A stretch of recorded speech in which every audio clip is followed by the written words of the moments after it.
اس میں اللہ کے رسول صلی اللہ علیہ وآلہ وسلم سے پوچھا گیا کہ یا رسول اللہ صلی اللہ علیہ وآلہ وسلم ہمیں قبروں سے کیسے اٹھایا جائے گا اور کس حالت میں اٹھایا جائے گا؟ اللہ کے حبیب علیہ الصلوۃ والتسلیم سے جب پوچھا گیا کہ ہمیں کس طرح اٹھایا جائے گا اور ہم کیسے اٹھیں گے اپنی قبر سے، حضرت سیدنا معاذ ابن جبل رضی اللہ تبارک و تعالی عنہ کا سوال تھا۔ آپ نے سوال کیا آقا کیسے اٹھیں گے؟ تو اللہ کے حبیب علیہ السلام نے کہا اے معاذ تو نے بہت مشکل سوال کیا مجھ سے، اور اس کا جواب دینے سے پہلے توجہ کرنا، اس کا جواب دینے سے پہلے سید العالمین قائد المرسلین عالم ما کانا وما یکون اتنا روئے کہ روتے روتے داڑھی بھی آنسوؤں سے تر ہو گئی اور حضور کے کپڑے بھی آنسوؤں سے تر ہو گئے۔ سوال کیا تھا؟ آقا قبروں سے ہم کیسے اٹھیں گے، کس حالت میں اٹھیں گے، کس شکل میں اٹھیں گے، کس انداز سے اٹھیں گے؟ تو اللہ کے حبیب علیہ السلام پر اس قبر سے اٹھنے کی کیفیت جب حضور کو یاد آئی کہ امت کیسے اٹھے گی، حضور اتنا روئے صلی اللہ علیہ وآلہ وسلم کہ آپ کی داڑھی آنسوؤں سے تر ہو گئی، کپڑے آنسوؤں سے تر ہو گئے، اور فرمایا تو نے مشکل سوال کیا اور پھر جواب دیا اے معاذ جب میری امت قبر سے اٹھے گی تو وہ 12 صورتوں میں اٹھے گی، 12 شکلوں میں اٹھے گی، قبر سے اٹھنے والوں کی 12 پوزیشن ہوگی۔ اب یہاں توجہ کے ساتھ سنیں، حدیث مکمل ہوگی، بات بھی پوری ہو جائے گی۔ اب ان 12 میں ہم کس کے اندر ہے ذرا اس پر توجہ کرنا۔ میں نہیں کہوں گا کہ آپ کس میں ہیں، میں کس میں ہوں، یہ کس میں ہے، وہ کس میں ہے، نہیں، بہت ہو چکا میرے بھائیوں۔ میں کہتا ہوں تو سدھر، تم کہتے ہو تو سدھر، یہ تو اور تو کے اندر معاملہ خراب ہے۔ ہمیں یہ سوچنا ہے کہ میں نے سنورنا ہے، میری قبر کے اندر میں نے اکیلے جانا ہے، اپنی قبر سے میں نے اٹھنا ہے۔ میرے بھائیوں یہاں ساری چیٹنگیں چل جائے گی، ریاکاریاں چل جائے گی، مکاریاں چل جائے گی، سب چل جائے گا، لیکن وہاں کچھ نہیں چلے گا، سب معاملہ وہاں پیور ہے۔ اللہ اکبر۔ اب میرے اور تمہارے نبی، غیب دا نبی صلی اللہ علیہ وآلہ وسلم قیامت کا منظر پیش کر رہے ہیں۔ قبروں سے اٹھنا تو ہے نا بھائیوں، قبروں میں جانے پر بھی یقین ہے، قبر سے اٹھنے پر بھی یقین ہے۔ اب میرے اور تمہارے سچے نبی سید العالمین غیب دا نبی صلی اللہ علیہ وآلہ وسلم فرماتے ہیں 12 قسم کے لوگ ہوں گے قبر سے اٹھنے والے، یعنی 12 پوزیشن میں لوگ اٹھیں گے، 12 انداز میں لوگ اٹھیں گے۔ اب میرے آقا علیہ السلام پہلے شخص کے بارے میں فرماتے ہیں اللہ حضرت سیدنا معاذ بن جبل رضی اللہ تعالی نے عرض کیا حضور بتائیں نا کہ کیسے کیسے لوگ اٹھیں گے؟ تو اللہ کے حبیب صلی اللہ علیہ وآلہ وسلم ارشاد فرماتے ہیں ایک ٹولہ قبر سے اٹھے گا، یعنی پہلا گروپ قبر سے نکلے گا۔ قبروں سے جو پہلا ٹولہ اور گروپ نکلے گا، آقا ارشاد فرماتے ہیں نہ ان کے ہاتھ ہوں گے نہ ان کے پیر ہوں گے، یعنی قبر سے نکلتے وقت، یعنی قبر میں جب دفن ہوں گے تو ان کا پورا وجود صحیح سلامت ہوگا، لیکن جب وہ اپنی قبروں سے اٹھیں گے تو ان کے ہاتھ بھی کٹے ہوئے ہوں گے، ان کے پیر بھی کٹے ہوئے ہوں گے۔ اللہ اکبر۔ اس حالت میں وہ دنیا سے جب گئے تھے تو اچھے بھلے، لیکن قبر سے نکلیں گے تو ہاتھ نہیں پیر نہیں، ہاتھ اور پیر دونوں کٹے ہوئے، اور اس وقت تو غیب سے ندا آئے گی اے لوگوں یہ ٹولہ جو قبر سے ہاتھ اور پیر کٹا ہوا نکلا ہے، جانتے ہو کس جرم کی وجہ سے ان کے ہاتھ اور پیر کاٹ دیے گئے؟ اللہ اکبر۔ تو لوگ پوچھیں گے کس وجہ سے؟ تو کہاں جائے گا یہ دنیا میں اپنے پڑوسیوں کو تکلیف پہنچاتے تھے، یہ دنیا میں اپنے پڑوسیوں کے ساتھ اچھا سلوک نہیں کرتے تھے، اس لیے آج یہ اپنی قبروں سے اٹھے ہیں تو ان کے ہاتھ بھی کٹے ہیں، ان کے پیر بھی کٹے ہیں۔ آپ سے پوچھنا چاہتا ہوں آج تھوڑی سی طاقت مل جائے، تھوڑی سی قوت مل جائے، پڑوسیوں کے ساتھ ہمارا سلوک کیا ہے؟ اللہ اکبر۔ بڑی معذرت کے ساتھ مسلمانوں، ہر پڑوسی دوسرے پڑوسی کو، ہر طاقتور کمزور کو دبا رہا ہے، بلکہ العیاذ باللہ اب تو حالات یہاں تک ہو گئے صرف پڑوسیوں کو ستایا نہیں جا رہا ہے، پڑوسیوں کی بیٹیوں پر بھی غلط نظر ڈالی جائے، ان کی بہوؤں پر بھی اگر وہ کمزور ہے تو غلط نظر ڈالی جاتی، غریب ہے تو ان کی آبرو کا سودا کرنے کی کوشش کی جاتی ہے۔ مسلمانوں سوچو تو صحیح انجام کیا ہے؟ یہ دنیا ہے، دنیا میں کوئی روکے نہ روکے، کوئی ٹوکے نہ ٹوکے، کوئی جو چاہے جس طرح چاہے کر لے، مگر قبر ہے، ہے, آخرت ہے. ذرا سوچو تو صحیح, دنیا میں جس کے ہاتھ نہیں اس کا انجام کیا, دنیا میں جس کے پیر نہیں اس کی حالت کیا, لیکن آخرت میں جو اللہ اکبر لنگڑا اور لولا کر دیا جائے, کس بنیاد پر؟ پڑوسیوں کو ستانے کی بنیاد پر. آئیے میں طول نہ دیتے ہوئے صرف ایک دو روایت اس سلسلے میں آپ کی خدمت میں پیش کروں.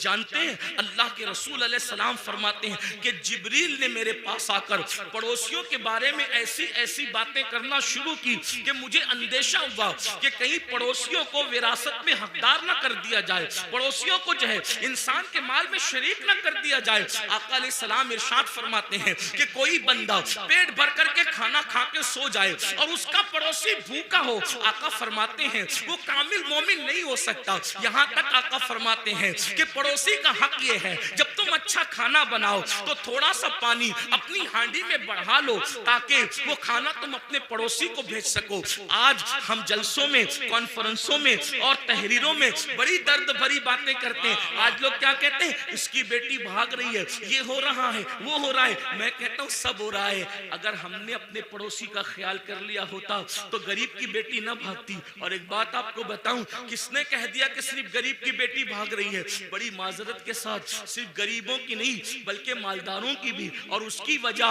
صرف غربت نہیں ہے بلکہ اچھے رشتوں کا نہ آنا بھی اس کی وجہ ہے, جہیز کی لعنت بھی اس کی وجہ ہے, ساتھ ہی ساتھ علم کا نہ ہونا بھی اس کی وجہ ہے, ساتھ ہی ساتھ فضول خرچیوں میں ہمارا پڑھ کر کے شادیوں کو مہنگا کرنا بھی اس کی وجہ ہے. لیکن بس اتنا عرض کرنا چاہتا ہوں, اپنے پڑوسیوں کا خیال کرو, پڑوسیوں کا لحاظ کرو, اور اگر پڑوسیوں کو ستاؤ گے, ظلم کرو گے تو یاد رکھنا قبر سے بغیر ہاتھ اور بغیر پیر کے اٹھنے کے لیے تیار ہو جاؤ. اسی پہ بس نہیں, آقا فرماتے ہیں وہ لنگڑے بھی اٹھیں گے, لولے بھی اٹھیں گے اور ان کو منہ کے بل گھسیٹتے ہوئے جہنم میں لے جایا جائے گا کہ تم نے پڑوسیوں پہ ظلم کیا تھا.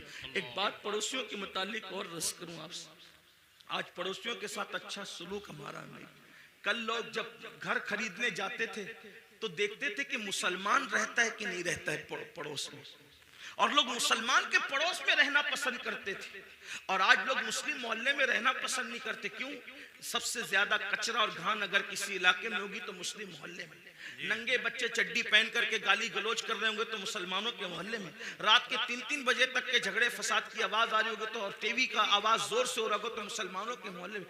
حد ہے, جس مذہب نے ڈسپلین سکھایا آج اس مذہب کے ماننے والے ڈسپلین سے دور ہیں, اور دوسروں نے ہم سے سیکھ لیا اور ہم کورے ہو گئے. یہ رونا ہے. کوئی ڈسپلین ہماری زندگی میں نہیں. مسلمانوں سوچو تو صحیح, ہم کہاں ہیں؟ ہمیں اس سے نکلنا ہے. ہمیں, اگر ہم دین سیکھنے آئے ہیں جلسوں میں تو مبارکباد کے مستحق ہیں, اور اگر ہم صرف بھیڑ کرنے آئے تو جلسوں کے اندر سیاسی جلسوں میں سر دیکھے جاتے ہیں, مذہبی جلسوں میں سر نہیں دیکھے جاتے. یہاں تو بدلنے والوں کی تعداد دیکھی جاتی ہے. اگر جلسے انقلاب نہیں پیدا کرنے, صرف رسومات پر ہیں, تو یہ قیامت کی نشانیوں میں سے ایک نشانی ہے. اللہ کے رسول علیہ السلام نے فرمایا قیامت کی نشانیوں میں سے ایک نشانی یہ ہے کہ لوگ دین سننے جمع ہوں گے, دین پر عمل کرنے جمع نہیں ہوں گے. اللہ اکبر. جلسے والے بھی خوش, خطیب صاحب بھی خوش کہ کیا ہزاروں کی بھیڑ تھی, لیکن کہتا ہوں یہ قیامت کی نشانی ہے. دل اس وقت تک ٹھنڈا نہیں ہوگا ہمارا جب تک کہ جیسے جلسے میں رات کے 3 بجے تک ٹک کر بیٹھتے ہو, اسی تعداد میں جب تک نماز فجر میں نہ آؤ ہمارے کلیجے ٹھنڈے نہیں ہو سکتے. اس لیے کہ سروں کو گن کر سیاسی لیڈر تو خوش ہو سکتے ہیں, مذہبی لوگ اس سے خوش نہیں. ہاں شکر ضرور ہے کہ آپ آ گئے, اللہ کا شکر ہے, شکر کرتے ہیں, لیکن کتنے لوگ عمل کرتے ہیں, کتنے لوگ تبدیل ہوتے ہیں؟ تبدیل ہونے کے لیے سنو اور آج کے بعد عہد کرو, پڑوسیوں کے ساتھ بدسلوکی نہیں ہوگی.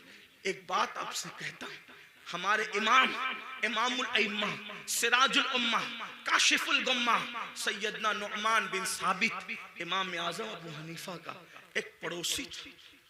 موسیقی کے فن میں ماہر تھا اور آپ کو ستانے کے لیے پوری رات موسیقی بجاتا تھا, میوزک بجاتا تھا, بہت تکلیف پہنچاتا تھا, گانا بھی گاتا تھا, تکلیف بھی تکلیف پہنچانا ہی اس کا مشغلہ تھا. اور ایک بات یہ بھی یاد رکھنا, اگر کوئی پڑوسی آپ کو ستائے آپ صبر کریں, کیونکہ پڑوسی کا حق ہے، آپ صبر کریں، آپ اس پہ ظلم نہ کریں۔ امام اعظم ابو حنیفہ رحمۃ اللہ تعالی علیہ صبر کرتے تھے۔ ایک دن کسی نے اس کی کمپلین کر دی بادشاہ کے سپاہ کے پاس، بادشاہ کے سپاہی ہے، اس کو اٹھا کے لے گئے، اور جب اس کو اٹھا کر کے لے گئے تو امام اعظم ابو حنیفہ نے کسی سے پوچھا آج اس گویے کی آواز نہیں آتی؟ دیکھو ہم تو کبھی برس پڑوسیوں کی خیال ہی نہیں رکھتے، آواز آ رہی کہ نہیں آ رہی، کس حالت میں نہیں ہے، لیکن امام اعظم تھے۔